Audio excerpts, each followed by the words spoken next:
Assalamualaikum warahmatullahi wabarakatuh, sahabat Agindi yang dirahmati Allah.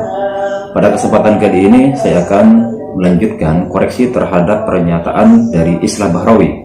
Ini adalah kelanjutan dari video Islah Bahrawi yang kemarin saya posting. Dalam pernyataannya ada beberapa yang harus saya koreksi agar tidak membodohi umat. Kenapa saya bilang seperti itu? Semua yang dikatakan oleh Islah Bahrawi itu sama sekali berseberangan 360 derajat dengan data sejarah yang ada. Setelah saya mengamati pola pikir Islah Bahrawi ini atau sikap Islah Bahrawi ini dalam mencomot data, dia akan menampilkan data yang sesuai dengan otaknya, dengan pikirannya, tanpa melakukan komparasi dengan data yang lain yang lebih banyak, yang justru lebih valid dari data yang dia tampilkan. Nah, kalau dia memang orang akademis dan ilmiah, maka seharusnya dalam meneliti sejarah tidak hanya mengambil satu data saja kemudian dicomot lalu disampaikan di depan publik, kayak gitu. Jadi seharusnya semua data yang berkaitan dengan yang ia bahas harus dikumpulkan semua, kemudian dikoreksi antara matan yang satu dengan matan yang lain, kemudian juga periwayatannya atau transmisi sanadnya. Setelah itu baru diputuskan mana data yang kuat, mana data yang lemah. Nah, data yang lemah nggak perlu disampaikan, kemudian data yang kuat baru itu disampaikan. Harusnya seperti itu. Berikut ini adalah cuplikan dari kelanjutan video Islah Bahrawi yang kemarin. Sudah saling menghunus pedang. Mengapa mereka mau ribut? Berebut untuk menjadi penggantinya Nabi Muhammad.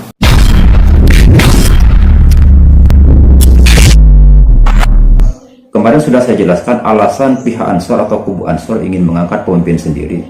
Karena tradisi yang berkembang di Arab waktu itu, sebuah kabilah itu harus dipimpin oleh seseorang dari kabilah tersebut. Jadi kalau Ansor berarti pemimpinnya dari Ansor, kemudian kalau Muhajirin pemimpinnya juga dari Muhajirin. Itu adalah tradisi yang sudah berkembang di masyarakat Arab.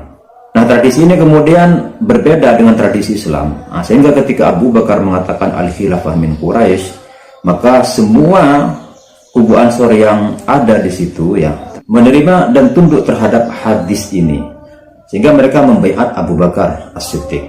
Lalu kemudian diambil jalan tengah. Sayyidina Abu Bakar yang sedang merawat jenazahnya Kanjeng Nabi ini kemudian dipanggil, Abu Bakar, kamu harus datang. Dua orang ini sudah membawa pasukannya masing-masing.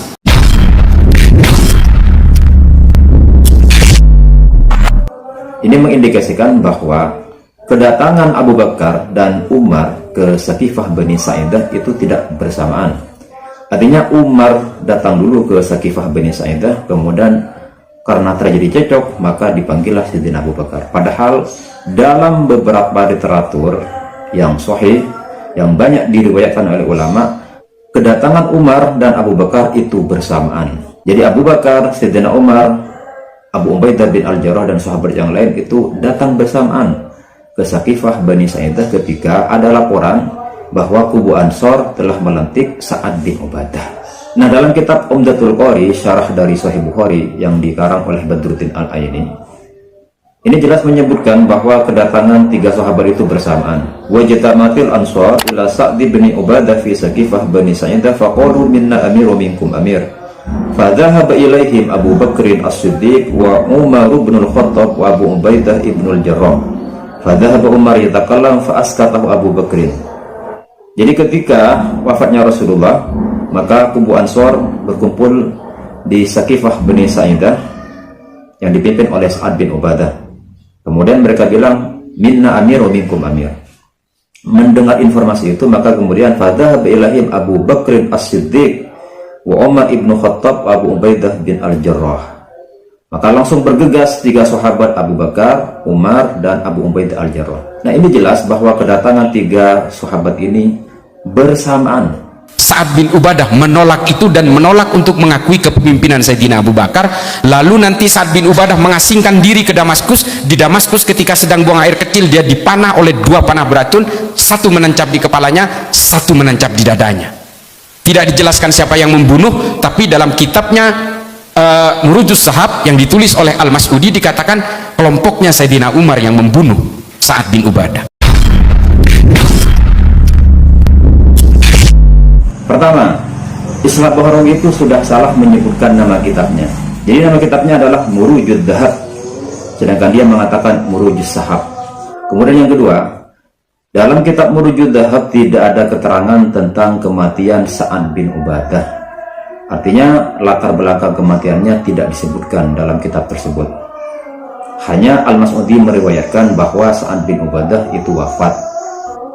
Saya baca redaksinya. Wa kharaja Sa'd bin Ubadah wa lam yubayyi.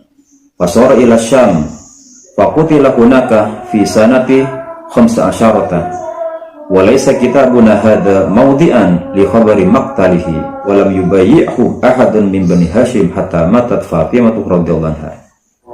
Nah, Al-Mas'udi saja dalam Murujud Dhahab ini tidak menyebutkan motif atau latar belakang terbunuhnya beliau dan siapa yang membunuh.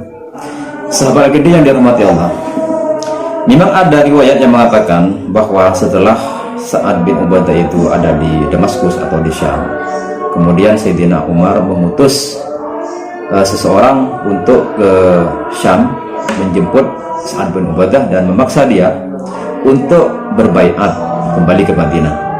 Juga kemudian Sa'ad bin Ubadah tidak mau. Setelah itu, dalam keterangan itu, maka Sa'ad bin Ubadah dibunuh oleh utusan dari Sayyidina Umar. Nah, keterangan itu ada dalam kitab Al-Iqdul Farid yang ditulis oleh Ibnu Abdi Rabbih. Riwayat ini dari Abu Mundir Hisham bin Muhammad Al-Kalbi.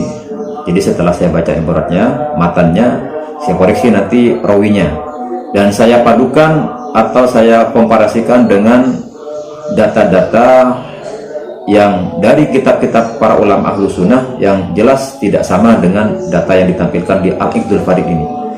Abu Mundir Hisham ibnu Muhammad Al-Kalbi qala ba'atha Umaru rajulan ila Syam faqala ud'uhu ilal bai'ah wahmil lahu bi kulli ma qadarta alaihi fa in aba fasta'in Allah alaihi.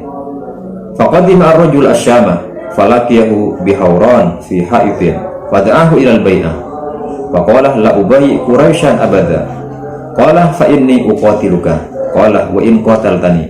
Qala afa kharijun anta mimma dakhalat fihi al-ummah. Qala amma minal bai'ah fa ana kharijun. Faramahu bisahmin faqatalahu. Jadi menurut riwayat Abul Mundir Hisham bin Muhammad Al-Kalbi, setelah Sayyidina Sa'ad bin Ubadah ada di Hawran di Syam, kemudian Sayyidina Umar mengutus seseorang untuk pergi ke sana dan mengajak Sa'ad bin Ubadah untuk membaiat. Bawa, kata Sayyidina Umar, semampumu. Jadi ya bahasanya paksalah gitu. Fa'in aba, kalau memang dia tidak mau, fasta'in billah alaihi, maka mintalah pertolongan kepada Allah. Jadi tidak ada kata-kata harus dibunuh ini dari Sayyidina Umar yang perlu dicamkan.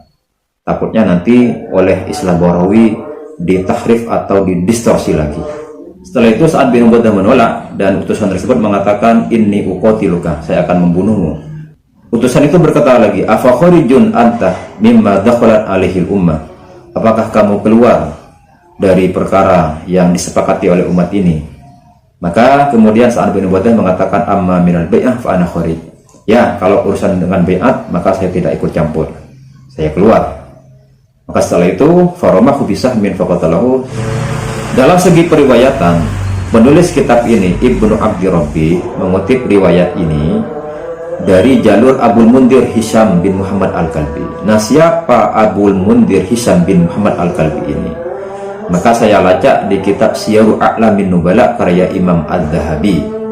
Adz-Dzahabi mengatakan dalam Syiar A'lamin Nubalanya, jadi beliau adalah seorang orang yang alim, informan, kemudian ahli nasab, tapi beliau adalah orang Syiah dan juga ahadul matrukin, salah satu dari beberapa perawi yang riwayatnya masuk kategori matruk.